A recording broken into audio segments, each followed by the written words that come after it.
What's up, everybody? Welcome to the Week 9 Reactions Takeaway Show on the Fantasy Savvy YouTube channel. I'm Joe Carlton, and I will be joined by Josh Bowling, Joey Brown, and Dan Jewett, the same usual high-stakes crew. Week 9 gave us a lot more injuries that were devastating to our fantasy football teams and just devastating to see in general. That's how this entire season has been. We roll with the punches. We move on. Hopefully we can give you some info, some waiver wire targets to help you get through these injuries. We also saw it was a very high-scoring week. There were a lot of big performances from individual performances, and we're going to discuss all that and more. So let's get to it.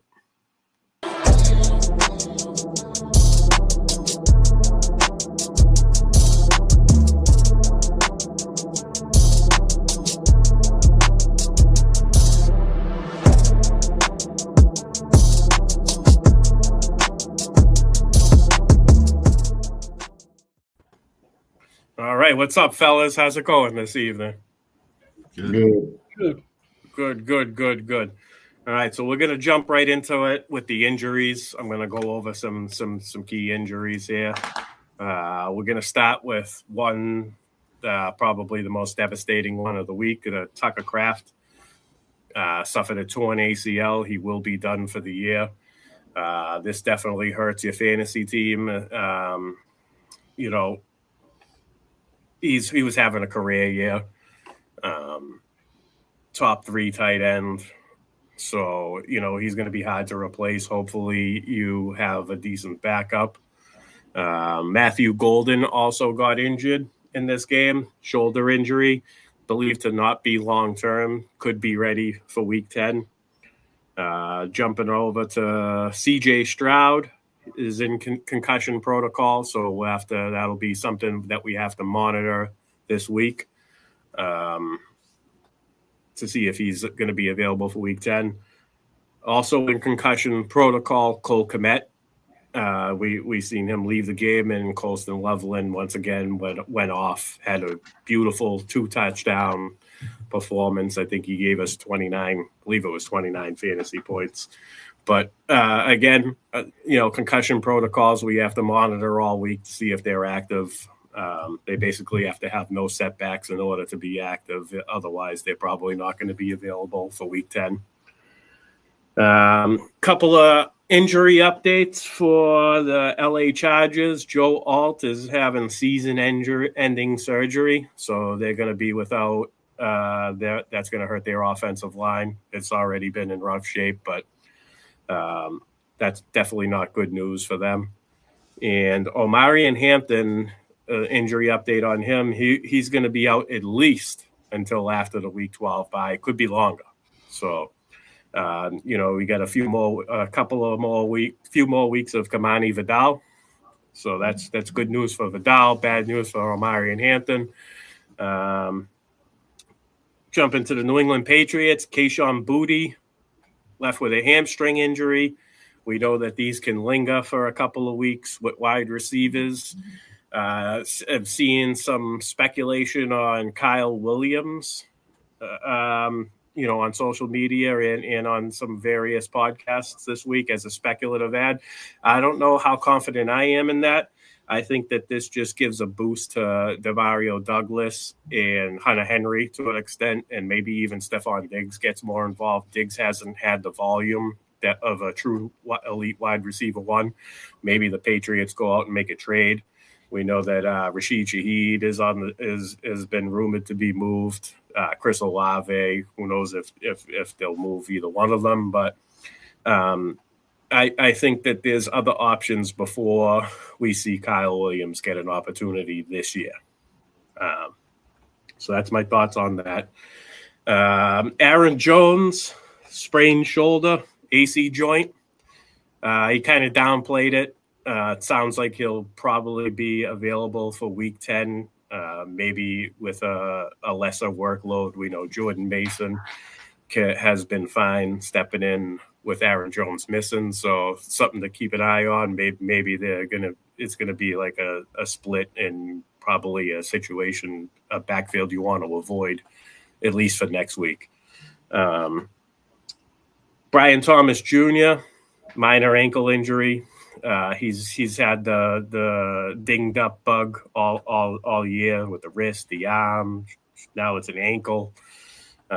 He's having a disaster of a season. You invested back end of the first round draft capital on him, or early second round if you're lucky. But regardless, he's been a disappointment. Puka Nacua picked up another injury. X-rays were negative, so nothing serious. I believe he should play next week, but this is another guy continuously getting banged up. But when he's out there, he's the most efficient wide receiver in football. He ended up with 7 catches, 95 yards, and a touchdown before he got hurt. So nothing to worry about long term with him. Jaden Daniels, gruesome injury. Ergonomics 101. When you fall in, you shouldn't put your arm down, but it's easier said than done when you have a 300-pound linebacker coming on top of you. It's tough to see. He's probably going to be out for the year, would be my guess. Not good for him. Marcus Mariota will be stepping in. Washington is dealing with all kinds of injuries. Luke McCaffrey's headed to IR with a broken collarbone on that kick return that started the game there. Terry McLaurin is going to be slated to miss multiple games. So Washington offense not looking good for fantasy football going forward. Debo by himself, he's never been a high volume guy, and when he's the number one offensive weapon, his efficiency takes a big dip. I feel like he's more effective when there's an entire offense is together and it's flowing. So Debo owners probably can expect lower their expectations week to week, and that's about it. Did I miss anybody, guys? I think I got all the current injuries. One more Jag receiver was Dimey Brown concussion. Okay. We might be talking about Parker Washington later. So, okay, and that's it. So we're gonna jump into some of our takeaways and reactions. We're gonna start what we've been doing the past couple of weeks. We've been starting with Cincinnati Bengals and New England Patriots games. So we're going to start right off with the Chicago-Cincinnati game. Once again, Cincinnati gives us an exciting, high-flying fantasy points going all over the place type of game, type of environment with their bad defense and their strong offense. Chicago, we're going to start with the Chicago Bears. Caleb Williams give us a triple threat. 280 passing yards, 3 passing touchdowns. He chipped in 53 rushing yards, and he also had 2 catches for 22 yards and a touchdown, which was 2 catches and 22 yards more than Roma Dunze had. And I'm still trying to figure out how the Chicago Bears scored 47 points and Roma Dunze didn't have a target. Was DJ Hall on him? That's pretty good. Yeah, this could be the reason, but yeah. And then I want to highlight DJ Moore. Joe, you and I had talked about this all week. I thought this was a huge smash spot for DJ Moore with Cole Kmet back on the line. I thought that opens up the playbook for him. I think Cole Kmet is a good downfield blocker, and DJ Moore is great after the catch. So I had a feeling he was going to get some design plays and more touches, more volume in this one. He ended up with 4 catches for 72 yards. He had 1 rush for 17 yards and a touchdown. He also threw a touchdown pass, that 2-yard touchdown pass to Caleb Williams. He gave us 25 fantasy points, 23 technically if you play in 4-point passing touchdown leagues. And Joe, I'll pass it over to you, and I'll let you talk about Colston Loveland and Monungai. Yeah, the rookie back is tough. I mean, their running game's been good. You know, if you go back to Swift and him now, I mean, they running game's great. And the Colston Loveland, like we was talking before the show, yeah, he gave us 29 points, but he really had 17. It was a really good game for him, but that was a busted play. I mean, it still counts in fantasy, but I'm hoping this gives him more leverage going forward, more snaps, more routes. He needs to be on the field. They drafted number 10. He's going to have to play more. They're going to have to use him more. But, yeah, it was DJ Turner. I was thinking DJ Hall, but I can't remember what his name was. But he's pretty good in the back. Nice. And Cam Taylor-Britt is not, and that's who was with DJ Moore. Yeah. Colston Loveland. Did you mention his line, Joe? 118 yards, 2 touchdowns. Yeah, on 7 targets. Yeah, he had that big play at the end on that broken coverage to Cincinnati. Missed the tackle, yeah, and then that kind of was the difference in the game. So I'm going to kick it over to our Cincinnati Bengals guys. I'll let you guys give us some of your reactions and takeaways to Cincinnati in this game. Well, Josh talked about the Bengals last week, so I'm just going to kind of reiterate the same thing over again. If you told me Joe Flacco led us to a 37, 42-point game, I thought we'd be doing pretty daggone good. But the NFL side of it aside, they're doing exactly what you needed to do for fantasy. Terrible defense. And Joe Flacco is just lighting it up, 470 yards and 4 touchdowns. And this week he spread the ball around a little bit more. We've been seeing Jamar Chase just, I can't remember the number, whatever, 40 targets it was in 2 weeks. Had 8 targets, had 100 yards this week. But T. Higgins stole the show as far as receivers. He had 122. And I know the best catch of the week and possibly the second best catch of the week T. Higgins had. It looked amazing. So I think Flacco definitely trusts T.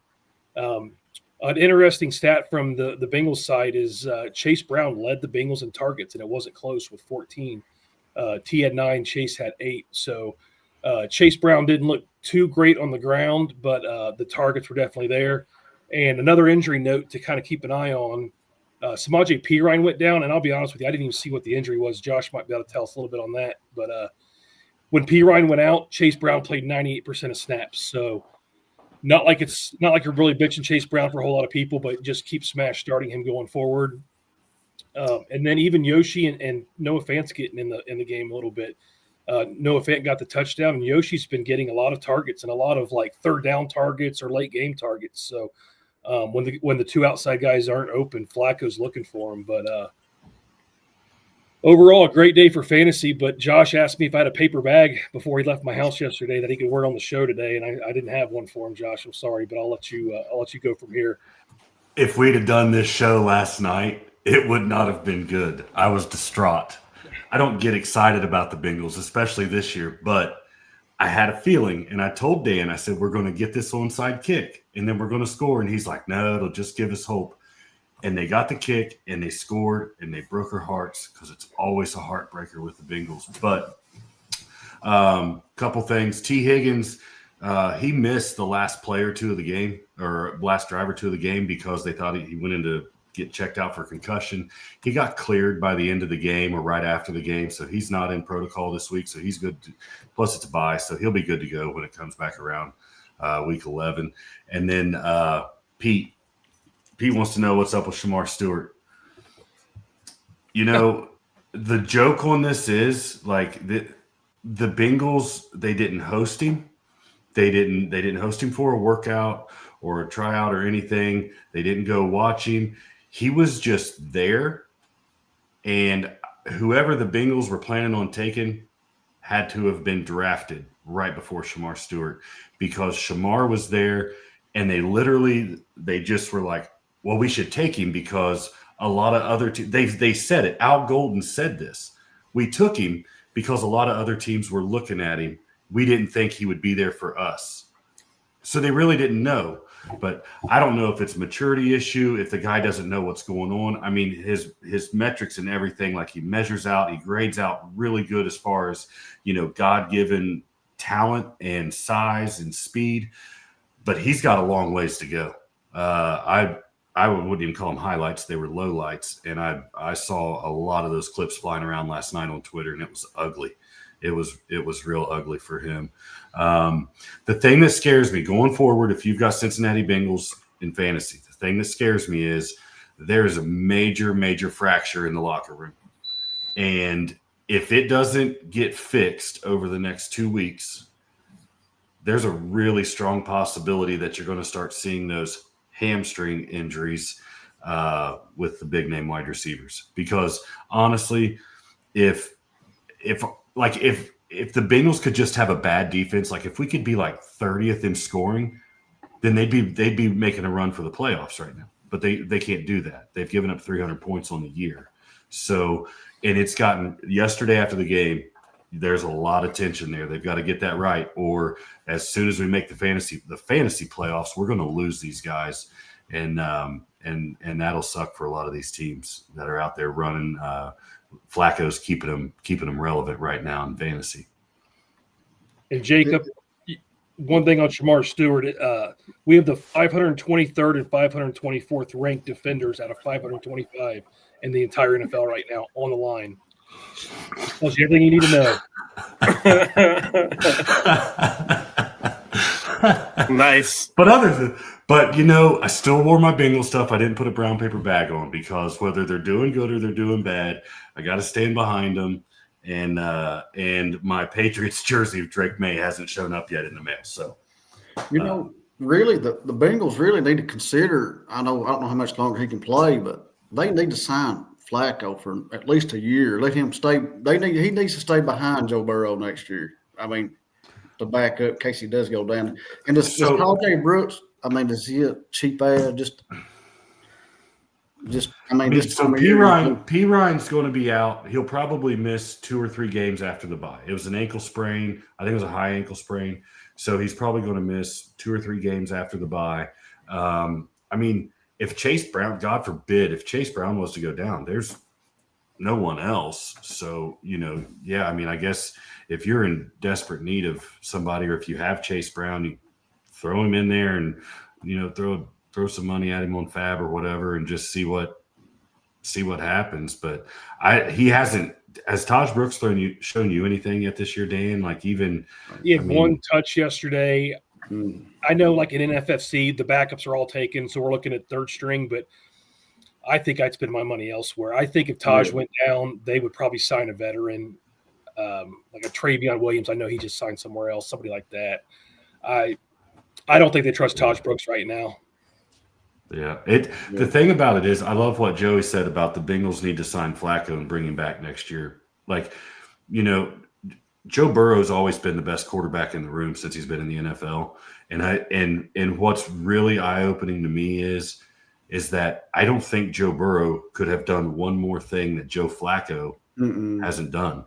And Joe Flacco's making it look easy, where Burrow doesn't always make it look easy. And so I think that there's a lot of things that he can learn from Joe Flacco, as good and as much potential as Burrow has. I'm not saying he's not good, but he can learn from that veteran QB being there that's been out there, been in the game, been through it. And then he's a great security blanket for the Bengals if they were to be able to throw any kind of defense together. I mean, if we could get UC Bearcats, if we could get their college defense to come play on Sundays, we could make a playoff run this year. But I don't think that's going to happen.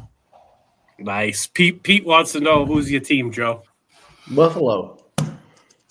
I'm Josh Allen. There you go. Joey is a Jets fan. No, that's Steve. Steve's the Jets fan. Yeah. Oh, yeah. Nice. All right, so let's hop over to the Patriots Atlanta Falcons game. Patriots pretty much dominated this game throughout like the first 2.5 quarters. Halfway through the third quarter, Atlanta woke up and their defense started getting some stops and they were putting some points. They made it a close game. But if you watch this game, it looked like the Patriots beat them more than what the score suggested. Drake May had a modest day for fantasy football, only 259 passing yards, 2 touchdowns. He did have 20 rushing yards. So, he gave us 24 points if you're going by NFFC scoring, which has 6 points per passing touchdown. Trevion Henderson, Terrell Jennings, the running back situation. Now, Trevion played the majority. He played outsnapped them 3-1, but Trevion had 14 carries. Terrell Jennings had 11 carries. Trevion was slightly more efficient with 55 rushing yards. He was involved in the pass game. He had 4 catches for 32 yards, but Jennings got the important touches, the goal line touches, the third downs, a lot of the third down plays, and he did have a touchdown. Jennings gave us 11.4 fantasy points, Henderson 12.7. Going forward, not really confident. Even before this game, I knew it was going to be a straight up split. Patriots tried like hell to add a running back through trade throughout the week, and I still think that that's a possibility. We were talking before we went live. I think Jerome Ford is a possibility there. And maybe if when Ramondre gets back, Josh McDaniels has always run multiple running backs, so it's going to be hard to count on and trust any of them in your lineup week to week. It's just my thoughts on the running back situation. Kayshon Boutte, hamstring injury. It led to more targets for Demario Douglas and 4 catches, 100 yards, and a touchdown. He was open a couple other times where Drake May missed him, or the Atlanta defense made a couple of nice pass deflections, pass knockdowns, I should say. So he could have had an even bigger day, if they were going against a weaker defense. But Stephon Diggs found the end zone again, three catches, 38 yards, and a touchdown. He's not giving us the wide receiver 1 volume that a true alpha does.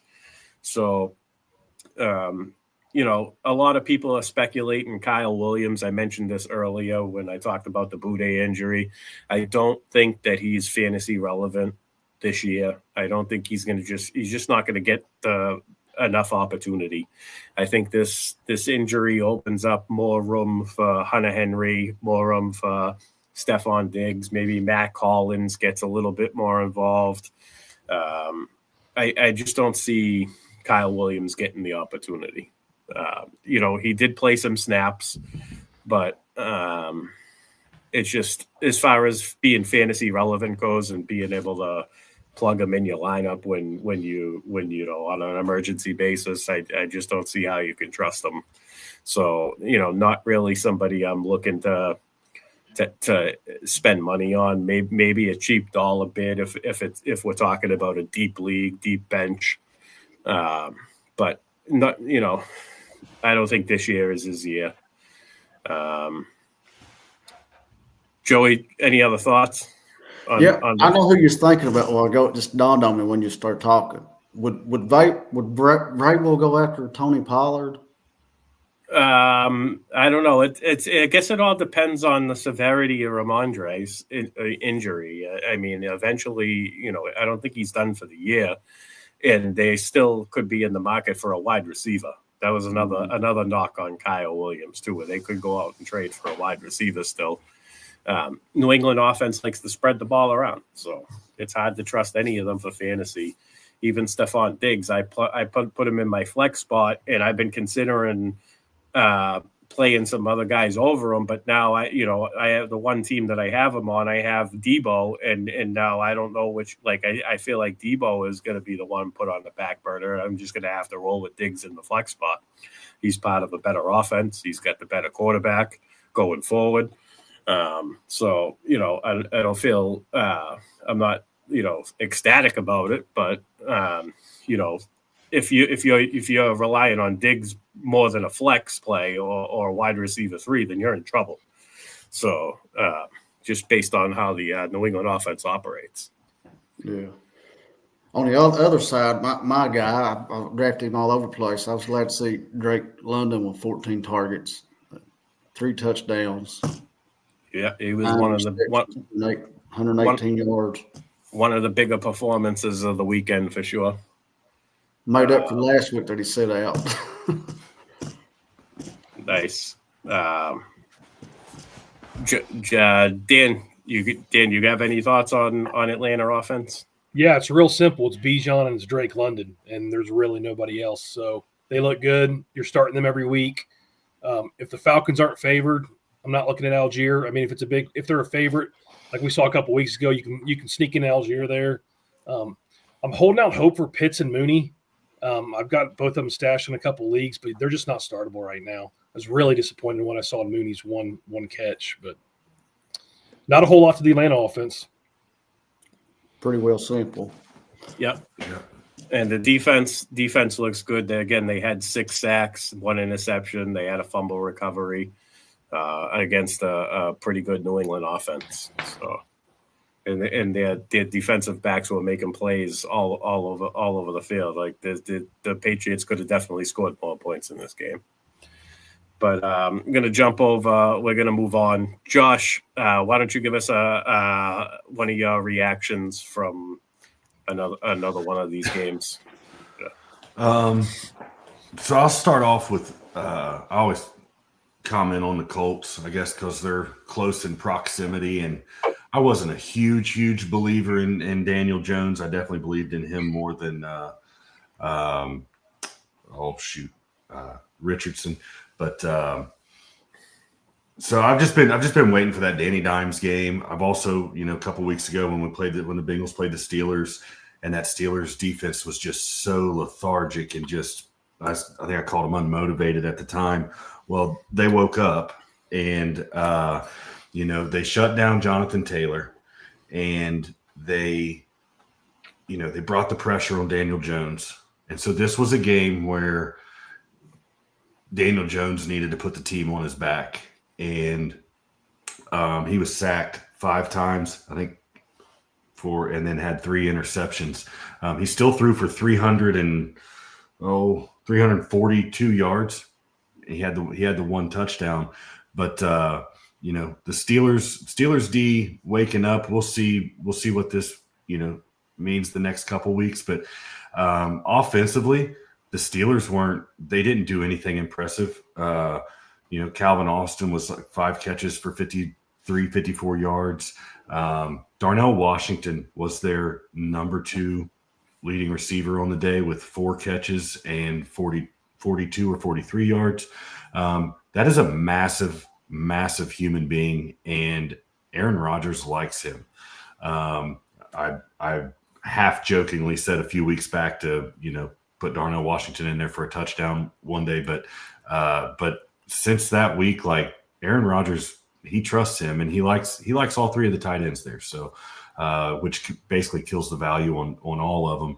Jaylen Warren, I don't have the game pulled up, but Jaylen Warren had 31 yards and two touchdowns. Yeah, 30 yards, but he had the 2 touchdowns, so it looked good. Aaron Rodgers didn't have to do a ton.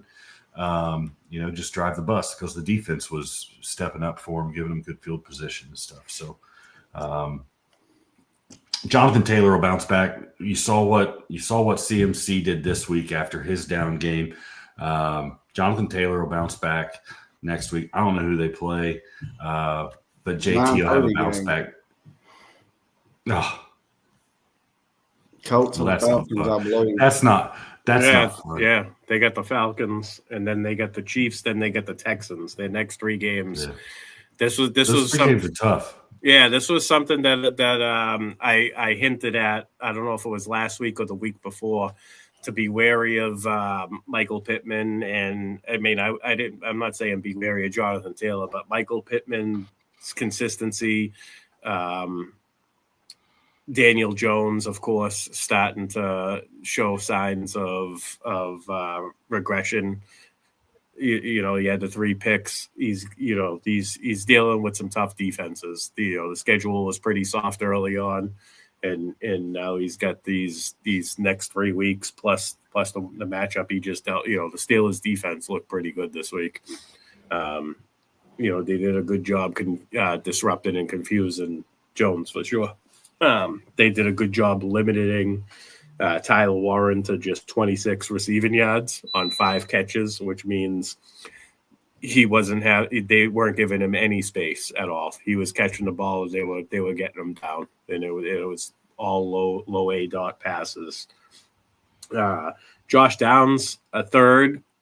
One thing that we knock Josh Downs for is his consistency week to week. He's now got 3 consecutive weeks with a touchdown.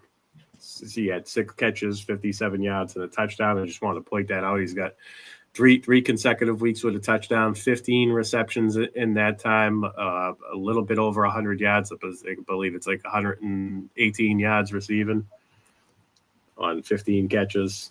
He's 9 targets. So it's nice to see Josh Downs being involved consistently week to week.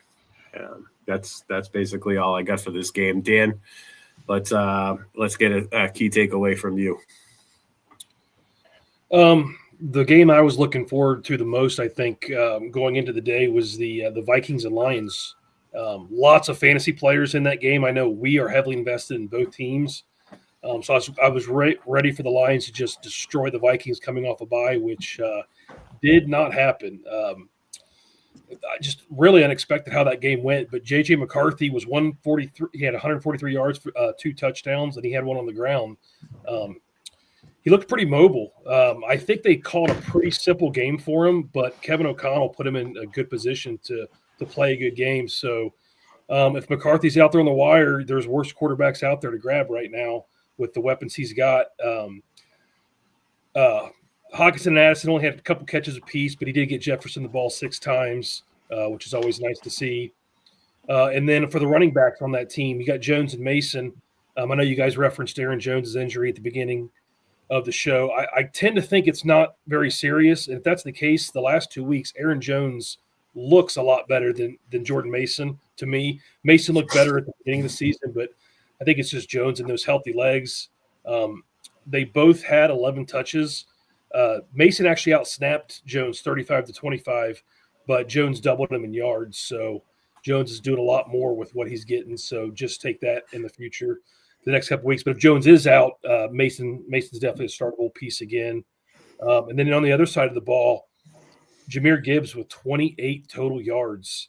It was a bad day to ladder bet Jahmyr Gibbs. I'm speaking for a friend there, but Jared Goff still got 284 and 2, and St. Brown and Laporta was still his go-tos there. It was good to see. I only have one share of this guy, and he was going high, but it's good to see J-Mo get his 4 for 66 and a touch. So it looked like they actively were trying to get him the ball a little bit more, but at the same time, they didn't win the game. So I don't know how much that'll be going forward, but still a lot of fantasy points. But overall, I thought J.J. McCarthy looked good in that game, and we'll see what happens going forward.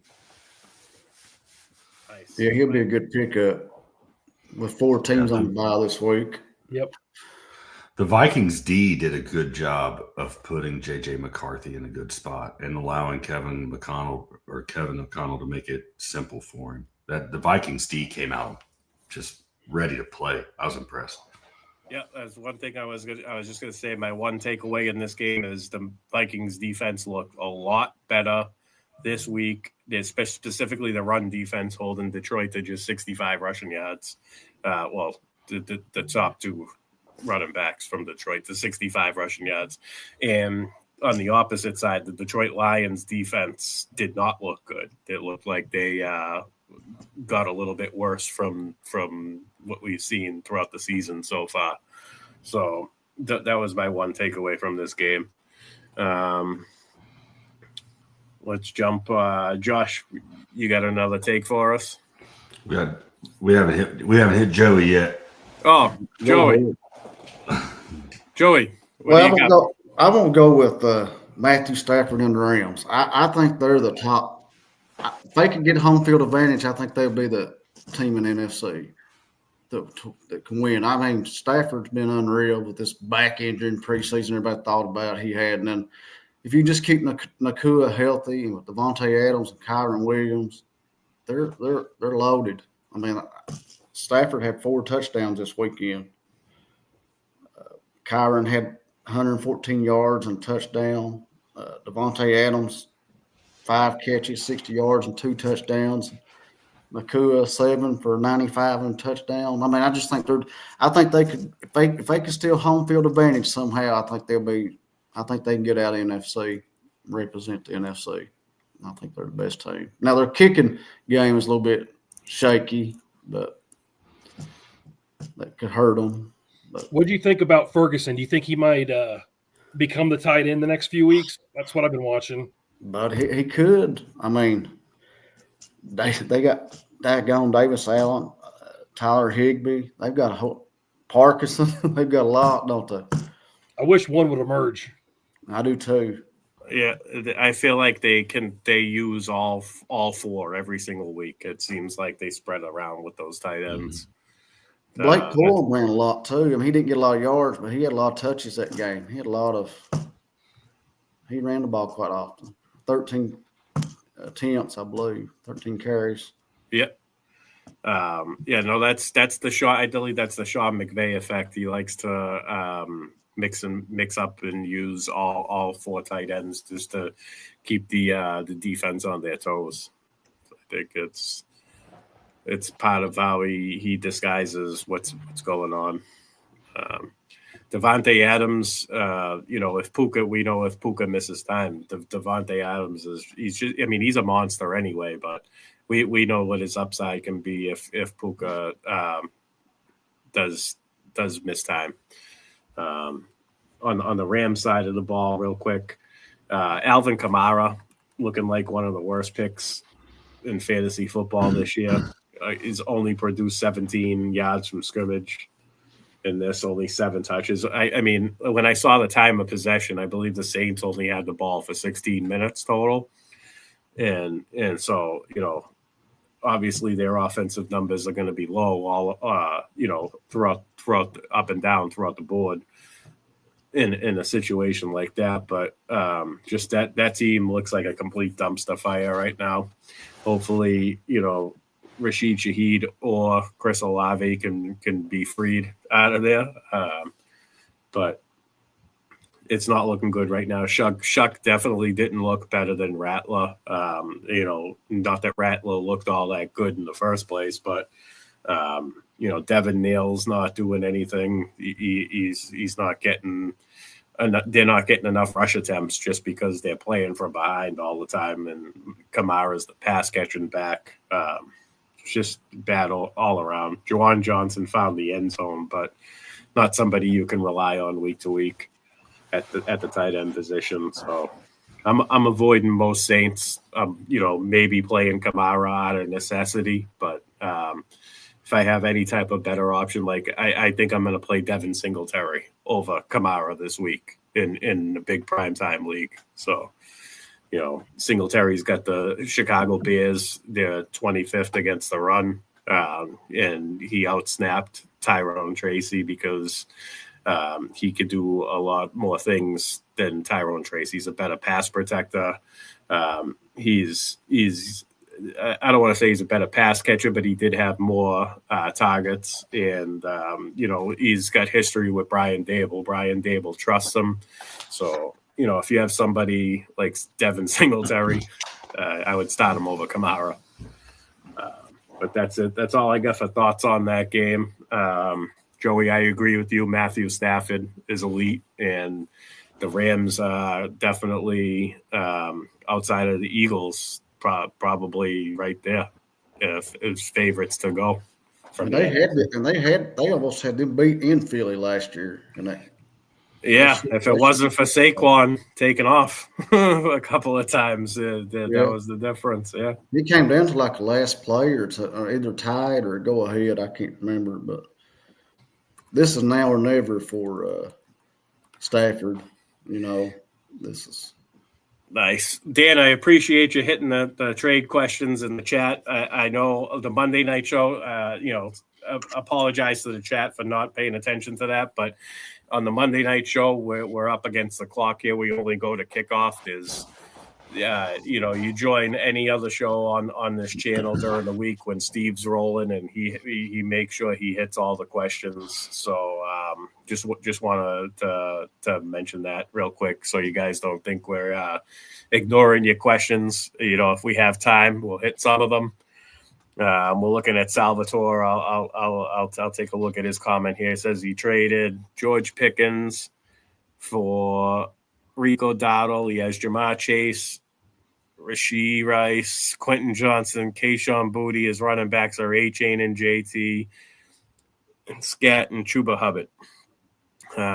So he basically added a third running back up to use in the flex spot, gives himself some nice running back depth.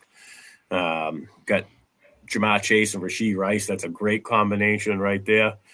Quentin Johnson, Boutte, we know Boutte got a hamstring injury. So, you did give up some wide receiver depth. You added some running back depth. Rico Dowdle could, though, if he's getting the majority of the touches like he did last week and the weeks when Hubbard is out, then I can't say I hate the trade. And I'm always one to advocate for 3 strong running backs. I think if you have 3 strong running backs, it gives you that extra security for bye weeks and those nagging injuries that seem to happen. So yeah, not a bad trade. I would look to maybe add some wide receivers off the free agent list. Maybe Parker Washington's available. He's a popular one right now. You guys have any wide receivers that you think you might be able to add off the waiver wire? Joey? Trying to think. Other than Parker Washington. Maybe Demario Douglas. Maybe Demario Douglas if he's available. Maybe, I don't know how theirs is. Maybe just watch. I know since we're talking trades, everybody here, we need to understand it too. Trades are going to be happening tomorrow's the trade deadline, and who knows? Some of these players who's already been on the bye that gets traded, they might not even play next week. I've seen that happen too. So you have to kind of keep eye on it before Wednesday waivers. But then, like I said, that trade he just made, which he would have had Pickens and Chase both on a bye next week, right? I think Bengals and Cowboys on a bye too. So that helps you a little bit. The only thing that scares you, do you trust Quentin Johnston every week? I didn't even play him either this week, but it's one of them. It's going to be hard to play him. Though, Joe, I think I like him over Keenan Allen going forward. But it's hard. Like you said, it is hard. You got Gadsden. Why don't we jump over? Why don't we talk about the Chargers while we're on it? Oronde Gadsden was involved again this week. One thing I was worried about a couple weeks ago was, will he be consistent volume-wise week to week? He got 5 catches for 68 yards. He didn't get in the end zone, but that's still good volume. Gave us 11.8 PPR points. He's got 5 targets in back-to-back weeks. Before that, he had 17 targets through 2 weeks. He's got 23 catches through the last 4 weeks. He's 2 touchdowns. So I think he's somebody we can trust as a tight end 1 going forward. Joey, you touched on Quentin Johnston. Dan, I know you thought it was going to be a big Kamani Vidal week. Why don't you talk about what happened there? We all did. Everybody did. What happened? Mute. No, everybody in our DFS, he was heavily owned. I think he was the number 1 or 2 owned running back. He He didn't look too hot yesterday, but I think losing the left tackle Alt was definitely a factor in that. They've had a lot of offensive line Out of the year too. Yes, correct. The one thing that I'm still a believer in Vidal the next few weeks. Jarrett Patterson finished that game out, which kind of shocked me. I don't think Vidal got a carry like maybe the last quarter and a half or maybe the last quarter. I wasn't watching that game. I was just following the stats, but from what I saw, Vidal didn't look good, but I don't think he had any running room either. So let's hope their line gets a little bit better the next couple of weeks without Alt. That was another team. Tennessee was another team that came out and just smacked. That defense just came out and smacked the Chargers right in the teeth just out of the gate. With I think they had a pick 6 right out of the chute. So I think it really threw the Chargers completely off their game plan. But the Titans were fired up and ready to play.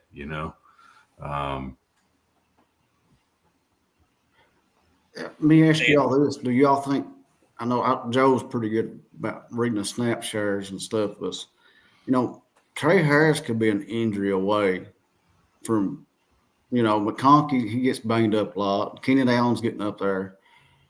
Quentin Johnson's already been banged up. I mean, it's Trey. I mean, he ain't gonna plug him in your lineup right now, but maybe a deep stash, especially like before week 14 when all our waivers are done. Somebody just maybe stash on a piece of that offense. I don't hate it, Joe. We definitely can talk about that more tomorrow night when we discuss week 10 through week 14 on Aces Up on the Sports Affiliation YouTube channel. But yeah, I don't hate it as a deep stash. Rookie wide receivers pop right around that time, and especially if he gets an opportunity somehow, with an injury or if somebody goes down, he could definitely get an opportunity. They really trust him in the run game. If you watch their one wide receiver sets, it's usually him in there. So, I mean, a lot of rookies they don't trust in blocking. So, I think it gives them a leg up if there has to be an injury, I think. But I think there's some credibility to that, Joey. Yeah, like I said, I've noticed I'm one of these people, I look at the box scores, not necessarily, I know you can't believe everything you see, but like Parker Washington a few weeks back, just the double-digit target share, stuff like that just catches my eye. And like I said, I know Trey Harris has been popping up. He ain't done a whole lot, but it'd be a good offense to have. About like having Pat Bryant for a stash at Denver. But nice. I just want to touch on Tennessee offense real quick. All their points came from a kick return from Jameer Dike, the interception return, and field goals. The offense, the running backs, Pollard and Spears, continue to sabotage each other. That's a true split. Pollard, 10 carries, 56 yards, 1 catch for 12 yards, 7.8 PPR points. Tajay Spears, 7 rushes, 26 yards, 3 catches for 36 yards. We know Tajay Spears is more of the pass catching back. Tony Pollard, more of the inside runner. But 9.2 points for Spears, 7.8 points for Pollard. That's been a theme week in and week out between the two of them. They both get around 10 fantasy points. Gives you an okay floor, but no ceiling whatsoever. I think that you won't see either one of them become fantasy relevant unless there's a trade or an injury. And Iomana, 3 catches for 46 yards. DK, after a couple of weeks with a lot of, 7 or more targets, he only had 1 catch for 5 yards. And Chig continues to be not relevant as a fantasy tight end. So that's it for that. Shout out to Scott Matlock for, just stealing a touchdown away from anyone viable on the Chargers offense. That big boy, good for him. I'm happy for him. Nice. Joe, you touched on Pat Bryant, so I'm going to bounce up over to the Denver Broncos. They dealt with the Houston Texans, and this game pretty much played out exactly how most of us were expecting. Houston only gives up coming into this week was only giving up 10.4 fantasy points per game to the quarterback position. Bo Nix, as a result, only gave us 173 passing yards. He did have 2 passing touchdowns in this. He did chip in 36 rushing yards, but overall kind of disappointing fantasy performance, just 24 points in NFFC score, and it's barely 20 points in standard 4-point scoring. Good to see RJ Harvey getting involved in the pass game again with 5 catches for 51 yards and a touchdown.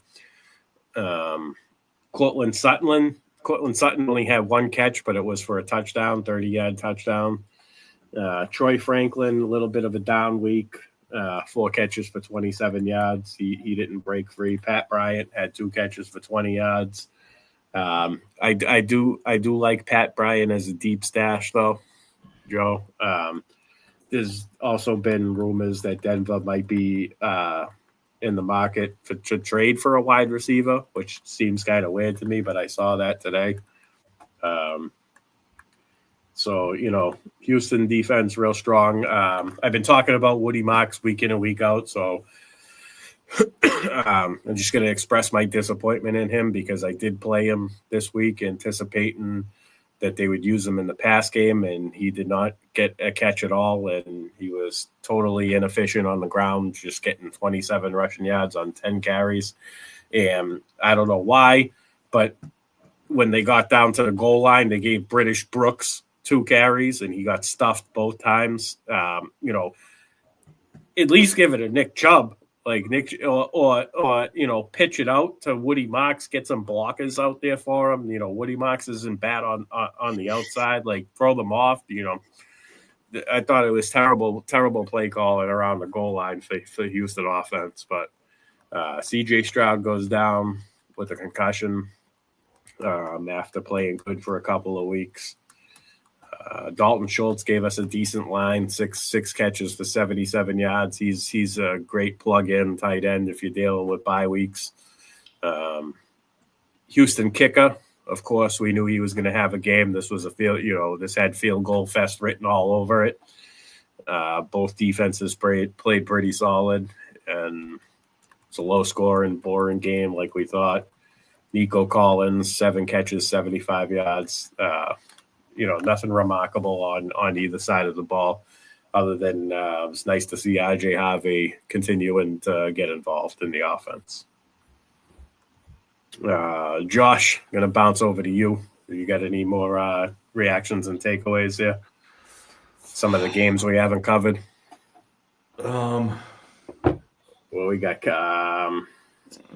we're down tight on time. I didn't really have another game to throw up there to talk about. We could talk about any game, but Chiefs and Bills would be a good one to talk about. There you go. Yeah.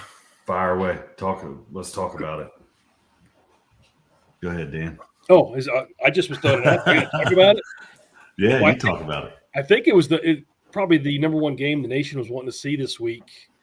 Usually it's your AFC Championship game or pretty close to it. But watching this game, I thought the Bills just looked like a better team. I didn't think the Chiefs looked very well.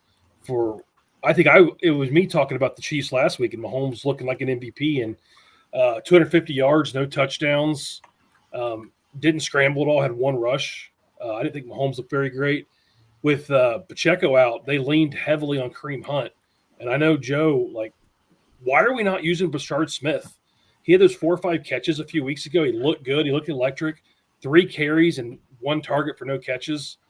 I didn't understand that at all, but it's still nice to see. I know I've talked about Rashee Rice about every week. We're heavily invested in him.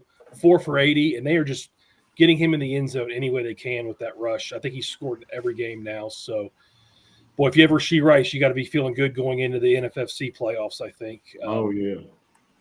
But if you have Xavier Worthy, you don't feel good about it. Yeah, Xavier Worthy has been disappointing all year, I think. So inconsistent. He relies on the big play. And he really hasn't given it to us, to be honest with you. Travis Kelce's been involved, consistently involved throughout the season. I feel like Hollywood Brown is kind of messing with Xavier Worthy's volume a little bit because Hollywood Brown gets targeted every week. Yeah, I mean, as much as I want Brashad Smith to happen, Dan, I don't know. I don't know what it is. I don't know if it's there's some parts of his game that Andy Reid's not confident in. Kareem Hunt has been pretty effective himself. He's a great inside runner. He's great along the goal line. And Patrick Mahomes kind of does his thing. So when they get down around the goal line, I think that Brashad Smith and Kareem Hunt need to be on the field at the same time. Like I remember when they used Jared McKinnon, they used him a lot down there around the goal line, and they had both running backs on the field at the same time. And yeah, I just don't. I don't know if like I said, like I mentioned before in our group chat, maybe he's just holding those aces. You know what I mean? Maybe he's waiting. He's waiting until the playoffs or when games really, really matter to give him the opportunity. But I mean, as of right now, you definitely shouldn't be putting them in fantasy lineups. That's for sure. I mean, you can take a shot or two on some prop bets from week to week, but I wouldn't trust them in the fantasy lineup. Definitely still a hold, still a stash. We've seen Ty Johnson vulture, James Cook touchdown, Josh Allen vultured the other two. Cook still had a decent game, 114 yards on 27 carries. Everybody was expecting maybe a possible Keon Coleman game. Definitely not the case. I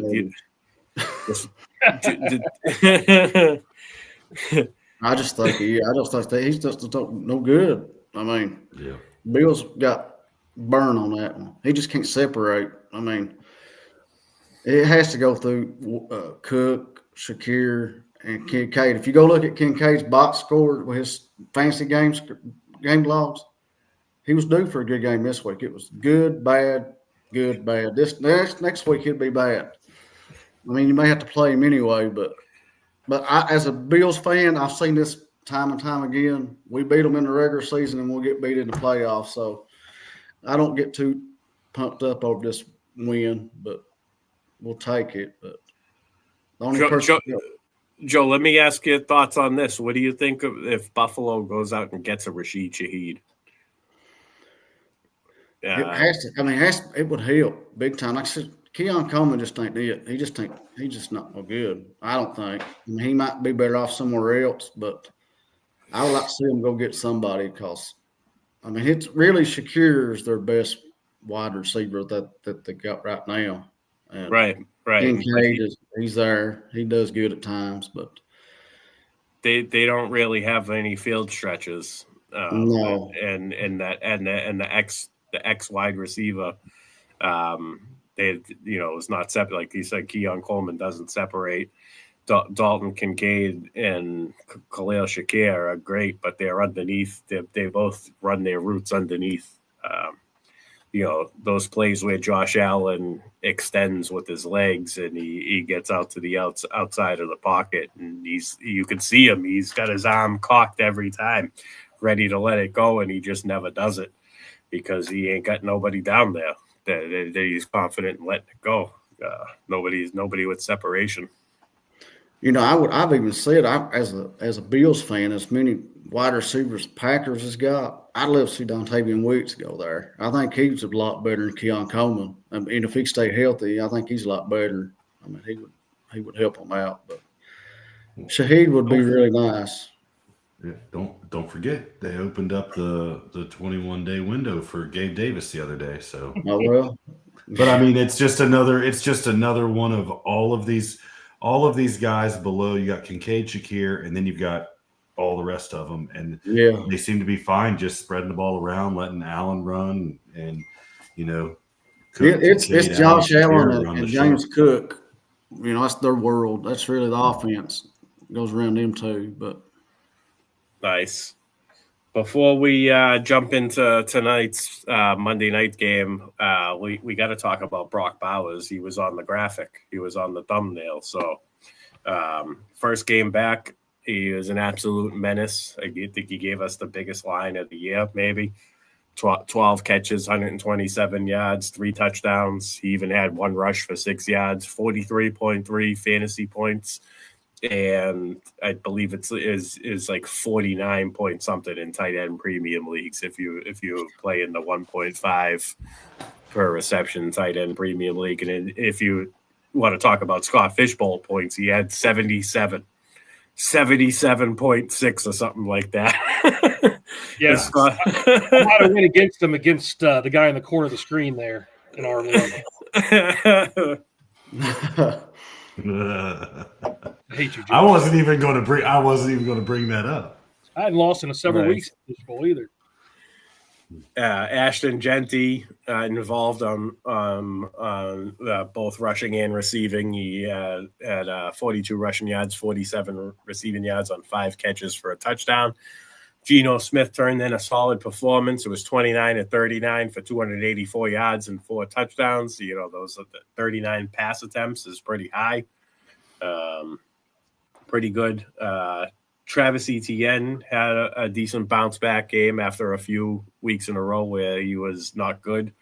He gave us 84 rushing yards, and then he had 5 catches for 31 yards, 16.5 fantasy points. Tootin continues to get the goal line touches. He had a touchdown on 29 yards rushing. Parker Washington, continues to look like a good waiver wire ad this past week or two. If you picked him up, he had 8 catches for 90 yards, 17 fantasy points. He's double-digit targets in multiple games now. We got Brian Thomas banged up. We know Travis Hunter's going to miss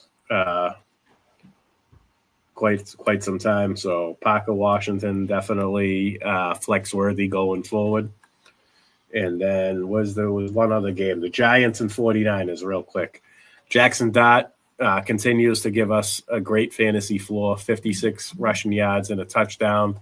He had 2 passing touchdowns, only 191 passing yards on 33 attempts. Singletary, Tyrone Tracy. I picked up Singletary last week. He was the running back I was going after on waivers last week. I knew that it wasn't going to be the Tyrone Tracy show. Singletary's a great pass blocker, great pass protector. We've seen him do it with CJ Stroud. We've seen him do it in Josh Allen's early years. He is great for a young quarterback. He's like an extra set of eyes in there in the backfield. He can also catch passes. He's got ties to Brian Dable from the Buffalo days.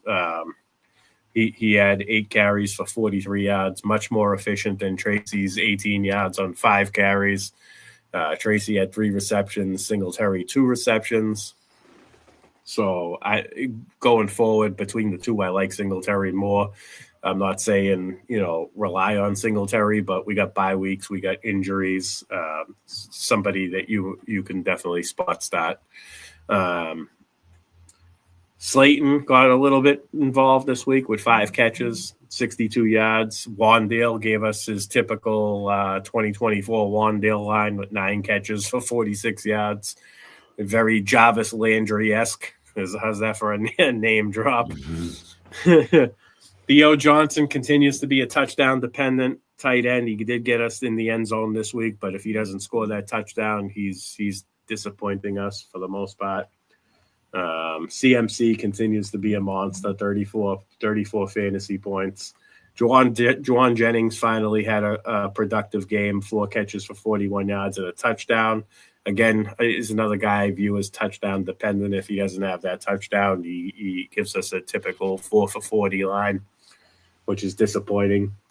Brock Purdy is going to continue to be out until he's fully healthy, I believe. I think they're going to roll with Mac Jones for at least another week or two, from what I'm hearing. So That's basically it. Let's jump into tonight's game. We got Arizona at Dallas. Over-unders 54.5. Dallas favored by 3. Dan, why don't you talk to us about the line? I know you like Dallas -3. Give us your thoughts on the game. When you asked us to do a bet each week, I'm a props guy. I'm all usually receivers, catches, things like that. When I logged into FanDuel, I was not expecting -3 or -3 for Dallas. I was fully expecting 6.5 points. At home, I think Dallas. I think you said it earlier. I think they're gonna run the ball. They're gonna establish the run, and then they're gonna feed CD and Pickens off of that. So I think it's a 10-point game. I might play some alt lines tonight. Even I think Dallas wins. And by the way, I run a pick'em league each week against the spread, and I'm like 5 from the bottom. So you should probably go bet Arizona right now. But I really do feel like Dallas. Josh is below me, so don't listen to him either. But I think Dallas wins this game tonight pretty handily. Go ahead, Josh. You can. Dan's so far down in pick'em from my position, I can't see him. I gotta break out the binoculars. No, so I went with Michael Wilson over 27.5 yards. I think that I like Jacoby Brissett being in there a lot. And Dallas knows that it's McBride and Harrison, and if Brissett can get through the progressions there, I think you'll find Michael Wilson 3 or 4 times. He's been averaging 2 to 3 catches a game, so I think if he can get to that third catch, I think he gets over that 27.5 yard mark. Should do it easy with the game script. It should go that way. Should we hope? Should. Joey, what's your thoughts on tonight's game and what's your prop pick? Dallas probably win at home. They should. I don't know if Brissett can keep up with Dak at home, but I'm going Trey McBride first receiving yards first quarter at 15+ yards at +107. Nice. So my thoughts on this game tonight is we know that Dallas has scored 40 points every time they've been at home. I think that tonight is going to be the first time that doesn't happen. I believe. Now I'm not suggesting to bet the under. I'm leaving that alone, but I wouldn't surprise me if this game stays under the 54.5 points. I do think that Dallas is awful against the run. Arizona is also pretty bad against the run, but Arizona's pass defense is 4th in the league overall. Not for fantasy points, just pass defense in general, total yards. They're pretty stingy against quarterbacks. I want to say they're second against quarterbacks as far as fantasy points goes. We know that when Dak plays a tough defense, he can make mistakes. He can turn the ball over. Arizona doesn't really have. Arizona only has 4 interceptions on the year, but just looking at the underlying numbers on both of these defenses, I think that there's going to be more rushing involved on both sides. My prop for tonight was initially it was going to be Jaden Blue.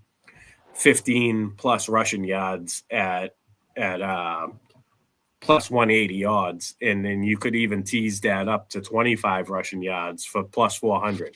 The guys had 7 carries last week, 8 carries the week before that, 29 rushing yards back-to-back weeks, and 15+ rushing yards is +180. I think that's a great line to target. It was available on DraftKings. It wasn't available on FanDuel, which is why it's not on that board right now that Dan is showing. So I had to make an alternate pick, and so I decided to go with Michael Carter, 25 rushing yards. I do think it's definitely going to be split work between both running backs, Bam Knight and Michael Carter.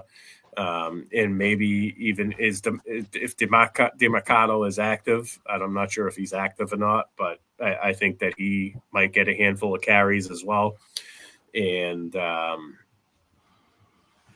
And I just think it's going to be more of a dirtied up game than a shootout. And I think that's probably why, Dan, it's -3 and not -7.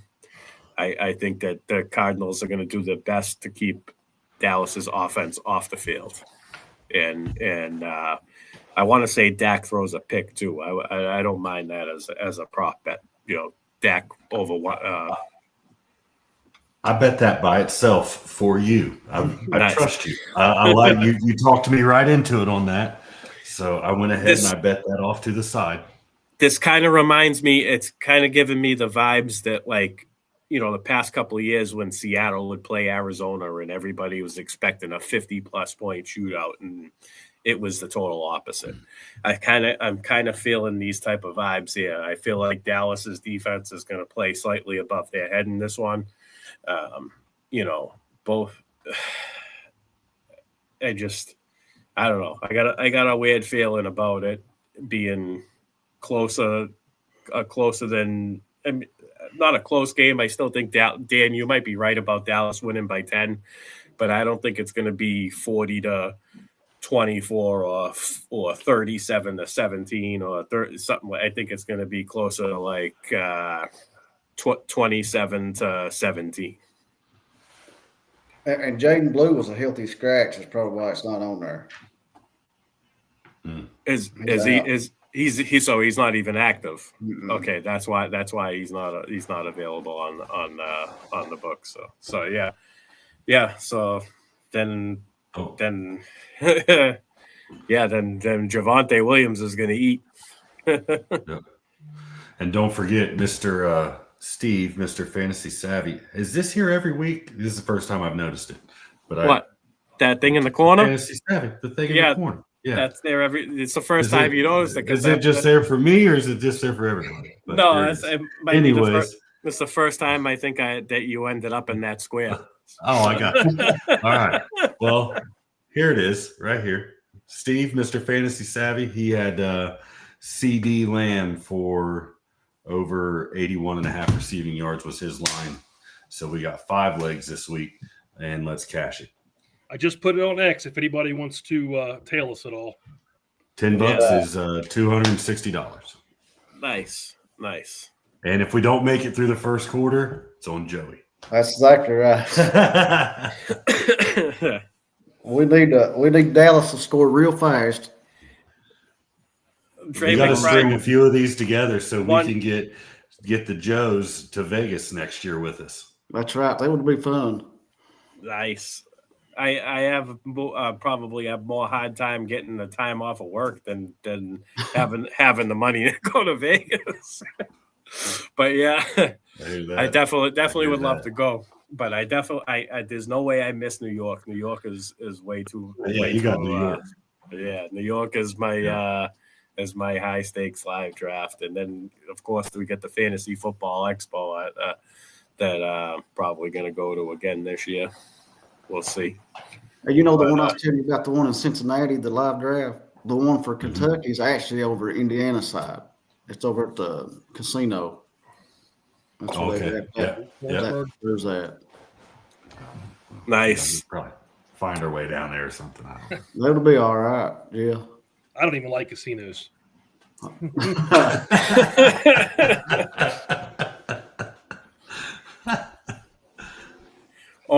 Only the ones with sports books, right? Who do y'all got? Anybody going tonight? Have y'all got anything going? So my sweat tonight, okay, and it's big. It's big because if I hold off and get the win, I'll be a 3-way tie at 6-3 in the prime time for a record, which is definitely going to be helpful because I'm fifth in the league for total points. But I have a 72-point cushion. And I'm going against Dak Prescott, George Pickens, Jake Ferguson, and the Dallas kicker. That's why he's trying to speak this rushing game into existence. It's going to be low scoring. There's a lot of rushing and no passing. Dak's going to throw interceptions. Now the truth comes out. We see what's going on. No, honestly, Oh, not even talking about that. Like, that's really how I feel about this game. Dead serious. Not even trying to will that into existence. But I regardless, I think it's going to be really friggin' close. And I would say there's about a 44% chance. Well, you need a Javonte Williams game, and then extra points, just extra points.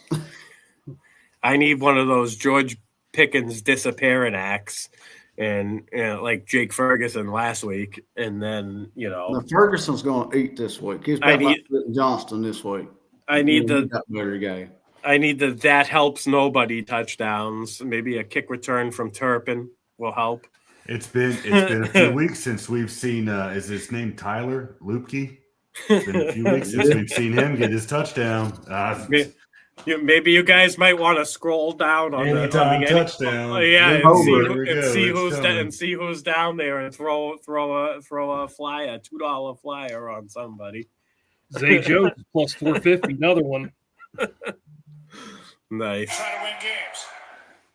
Guys, as always, this was a great show, great time. Love talking football with you gentlemen. Appreciate everybody that tuned in and listened. We'll be here next week, same time. I believe Dan said he's not going to be with us next week. Maybe fantasy savvy himself, Steve, will make an appearance. I do know he said he was going to be joining us soon. Once he said closer to Thanksgiving, so next week is definitely closer to Thanksgiving. Once his daughter is done with T-ball and his son was done with Little League, so he's down in Florida. They play baseball almost all year down there. Lucky bastards. Play baseball up here right now. You need an ice pack for your hands after you're at bat. But yeah, no. So we're gonna call it a show. Hope everybody got the info they needed and enjoy tonight's game. We're getting out of here. See you guys. See you.